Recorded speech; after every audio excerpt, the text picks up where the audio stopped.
coffee stout barbecue. It's a jumbo wing.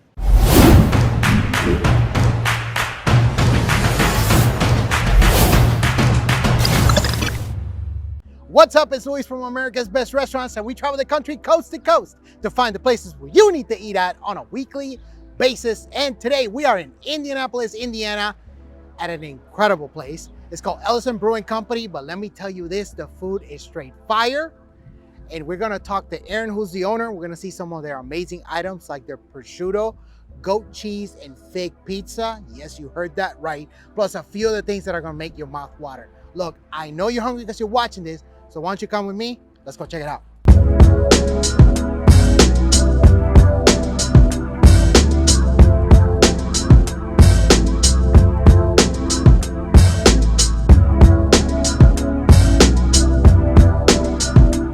All right, everybody, so now we are inside Ellison Brewing Company. We are here with Aaron, who's the owner. Aaron, first of all, thank you for having us.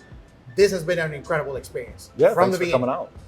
And I know you're big time into food, so we've been talking for hours here about food, so that's really cool. But you're not a food guy originally. No. Your origin is you were an auto engineer, right? Correct. Yep.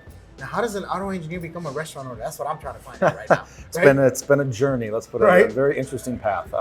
It all kind of stemmed back to a German automotive company that I worked for. Okay. And I was accepted into a development program to where I spent 8 months at the Brazilian Tech Center, the German Tech Center, at the UK Tech Center. And it's just been kind of this progression of distilling German beer, a lot of time in Scotland. A little bit of love for whiskey, and then, like I joke with everybody else, just dumb luck and opportunity. That's very cool. Very cool. So I mean, going from kind of like a logic brain situation to a creative brain, that's really cool. And you've actually made it work. And I've tried food off camera, and it's straight fire. It's straight fire. And just, I believe that your journey throughout the world and all these different cultures that you've experienced has helped you shape the type of food you have here. Because you know a lot about cooking. For not being a culinary guy like myself, you know a lot about cooking.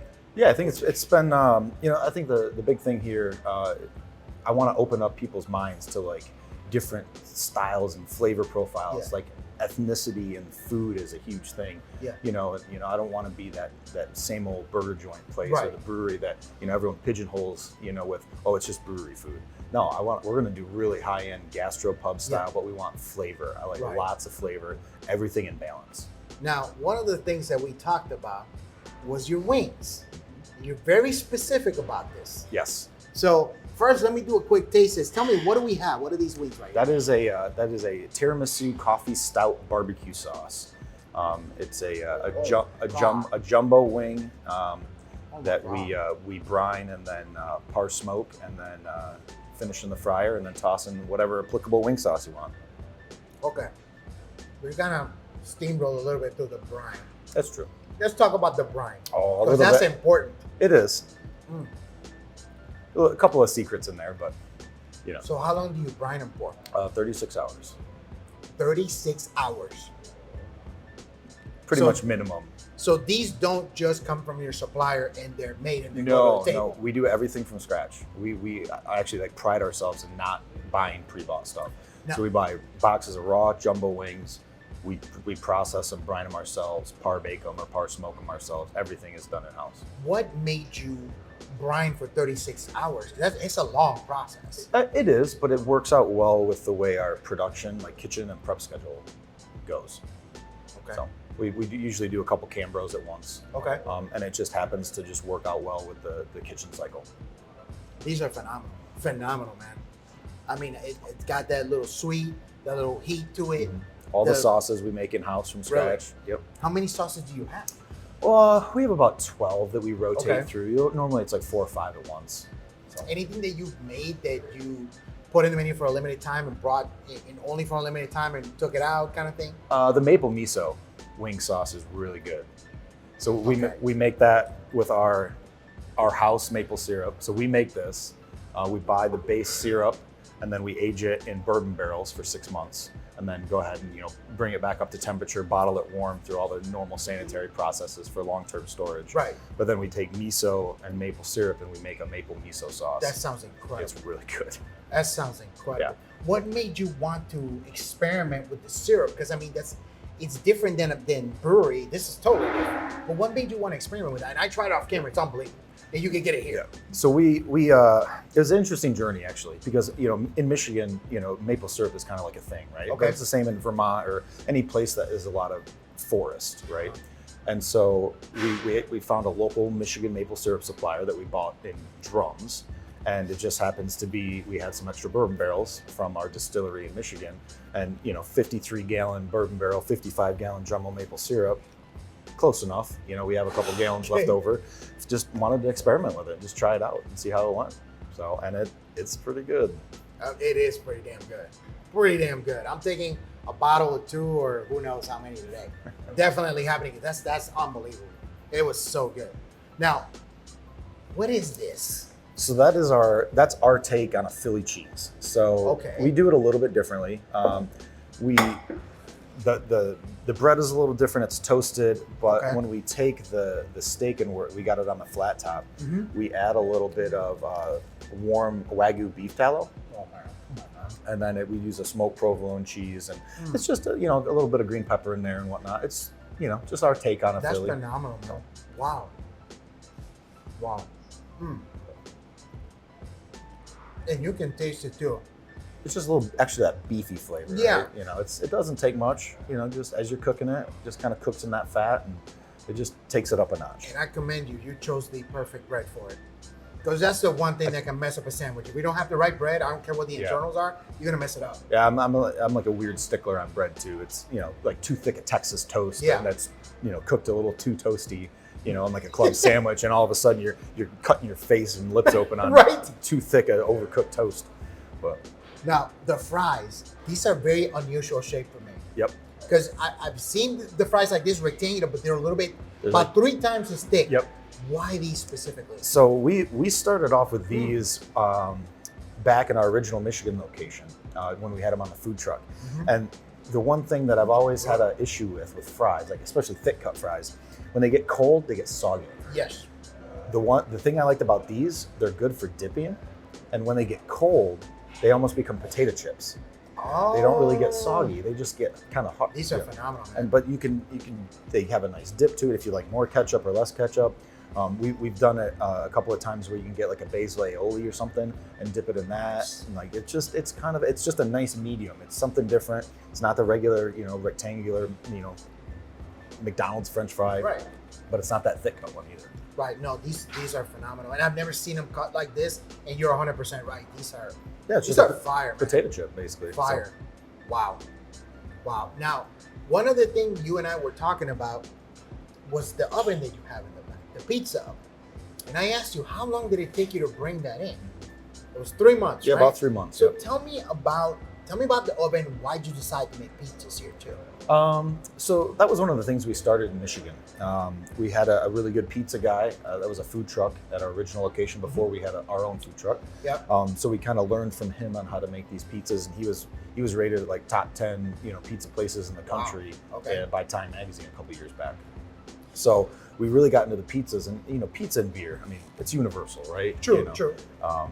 And so when we came down here, there's a lot of uses for the pizza oven that don't involve pizza. Okay. You can cook salmon in there. Yeah. You can bake wings in there.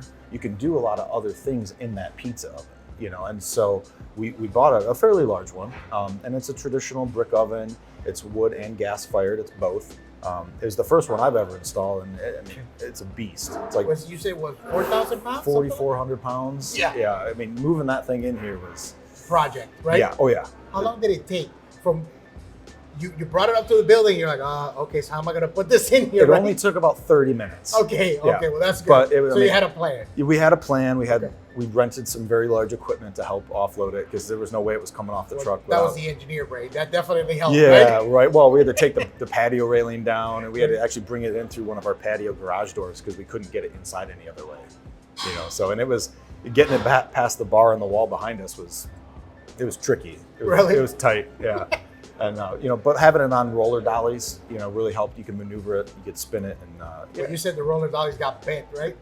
we might have had to reinforce them a little bit, but we made it work. That's good. So That's good. And one of the pizzas you make, this right here. So tell me about this, because I would have never thought to find this at a brewery. yep. This was unique because Austin walked up to me, he told me, it's got this and this. I'm like, what? What do we have here? So this is our goat hollow pizza. Okay. It's our regular pizza, but it's on we make a beer cheese sauce as the base instead of marinara. And then it's got prosciutto, smoked provolone, dried figs, arugula, and balsamic reduction on it. It's just a really different pizza, and then we have a little garlic butter sauce on the crust. That's phenomenal. And I like that the pizza's not super thin. It's got a little doughiness to it. Flavors out of this world. So yeah, it's depending on who's on the pizza station, we kind of have a standard of how we teach everybody to toss the pizza, but it's not a super thick, heavy crust. We're not trying to make Chicago style here, but I don't want thin crust either. So it's kind of a hybrid of Napoli's and I don't know. I'm gonna call it pleasant style. Pleasant style. That's perfect. This is really, really good. Nice. And honestly, this type of pizza is more fancier type because it's got fancier ingredients like Correct. figs and goat cheese Yep. and prosciutto. It's a little bit fancier, so it's for a different type of person. That's phenomenal. I also had off camera some of the pepperoni. That was unbelievable too. So, I mean, I'm excited to explore other flavors that you have because you have the traditionals, but then you have some creative ones or the fancier ones. Phenomenal, man. So, I mean, that thing's got to be going 24/7 because It cranks pizzas along here pretty are good. fire, right? Yep, it cranks along pretty good. One of our popular ones, along with this one, is what we call the Brewer Special. Okay. And it's essentially like a meat lovers, pepperoni, sausage, but instead of doing a marinara base, we do our buffalo sauce that we make in house as the base. Really? And it adds like that spicy kind of kick to it, along with all the meat. It's so good. Wow. That's probably our most popular meat lovers. Really?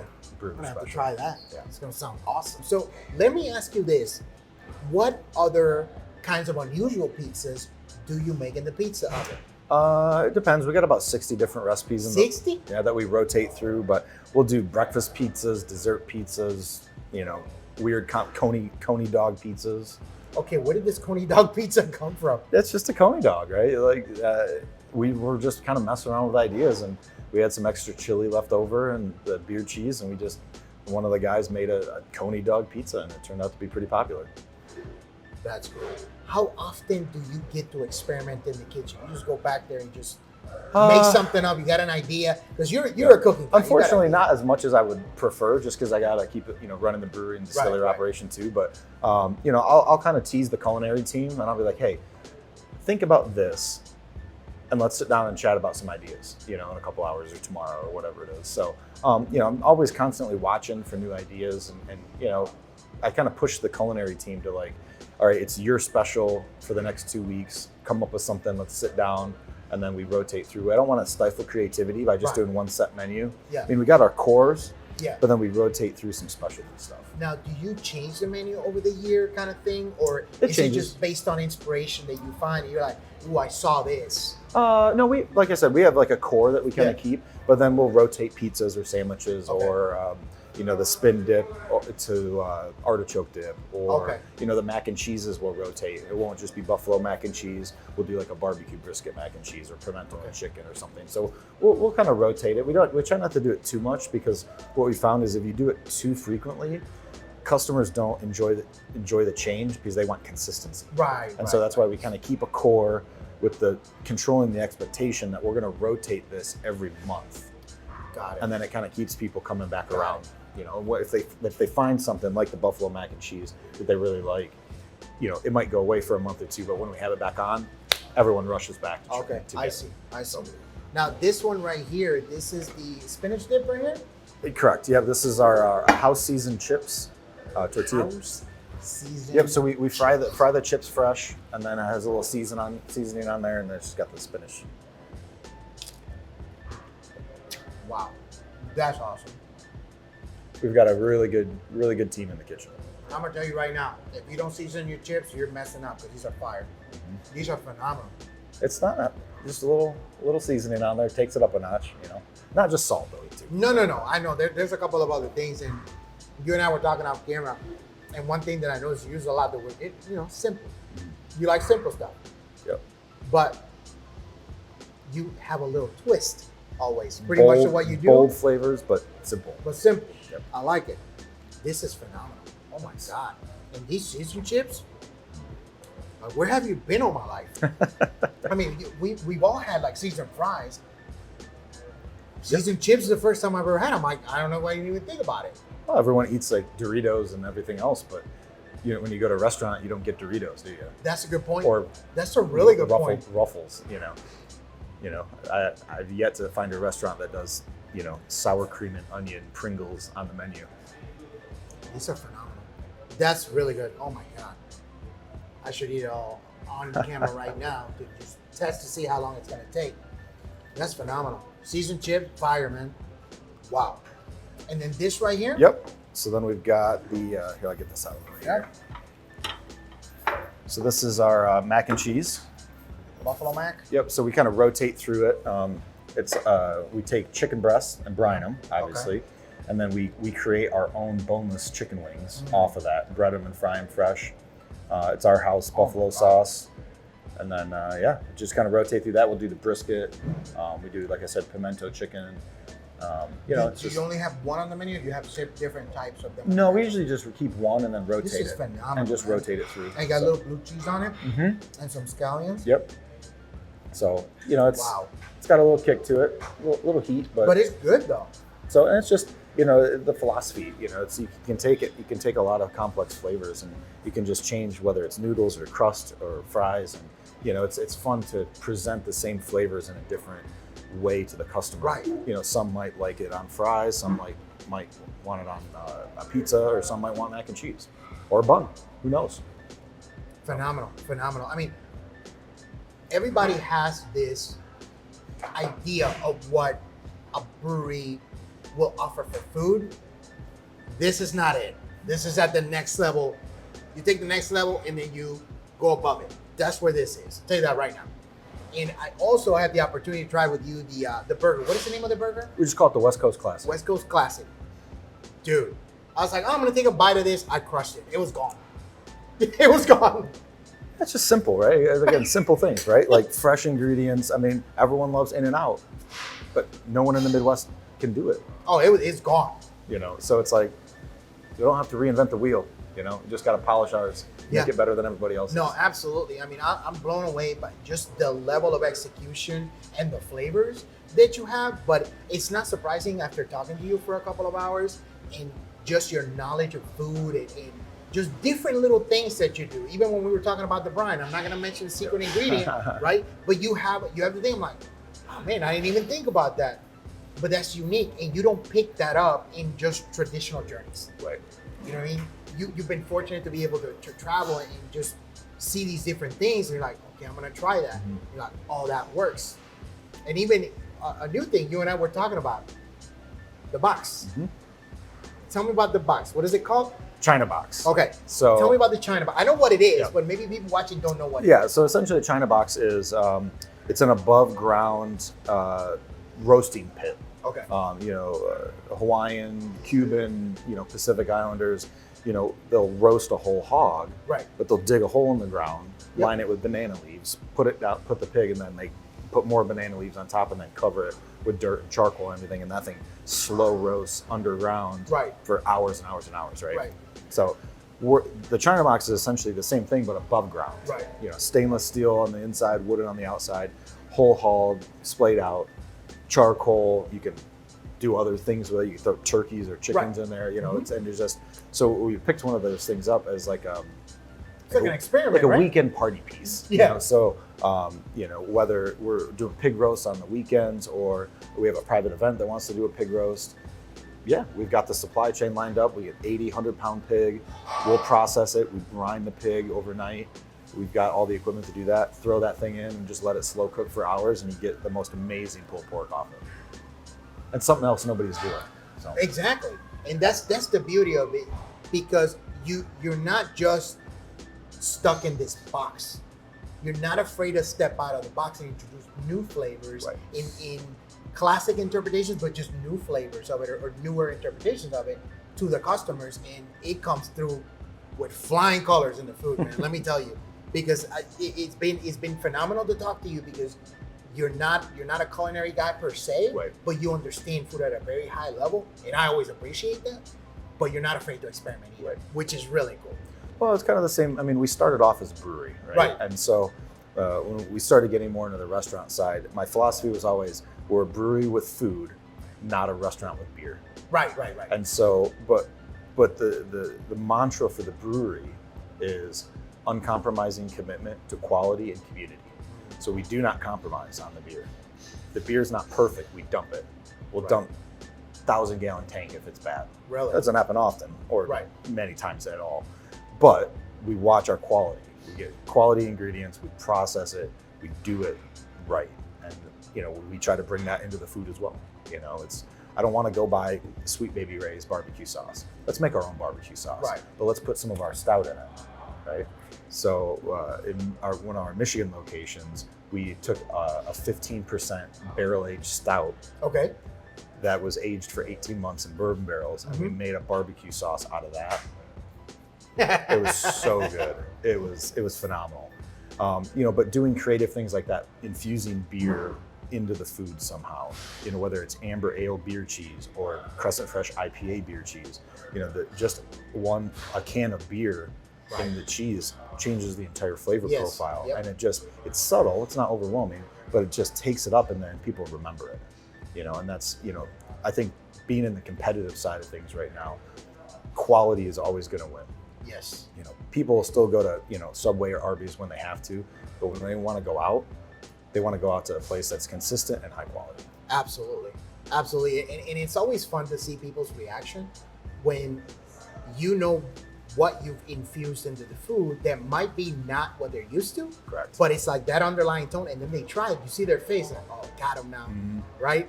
And then You see them smile, Yeah. a little smirk, and they're like, Right. or like a head nod. They're like, oh wow, this is And really for good. me, I tried. I'm trying to deconstruct in my head, what did they put in here that is not what I'm used to? Right. Like I had a comment with you earlier when I was talking, and I was telling you about this one fries, and I'm trying at this place that I went to a week ago, and I think that they use celery salt, which is totally different, but it was amazing. Yeah. And those are some of the things that you kind of infuse in these flavors and how your brain works, that you're able to produce this incredible food. Thanks. Yeah. Incredible food, man. Yeah, I can't take all the credit. I got a good team, so it's fun too because we've got such a diverse group of people. Everyone kind of contributes their own little ideas, and we just kind of evolve it. But we also try to make the right decisions for the menu, the time of the year. Doesn't make financial sense. Right. We don't want to overcharge the customer. Right. We're trying to do everything to a very high quality level, but at a fair price. I love it.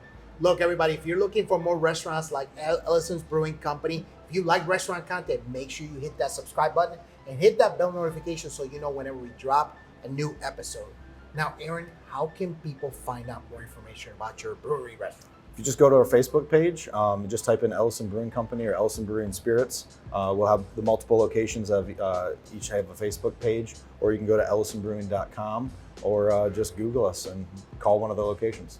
Love it. You can also find a full listing for them on americasbestrestaurants.com. And I'm going to tell you right now, this restaurant, brewery, certified legit. I had the beer, 1000% certified legit. And look, that's it for us. I'm going to eat more of these wings, more of all this stuff. And we're going to see you guys on the next one.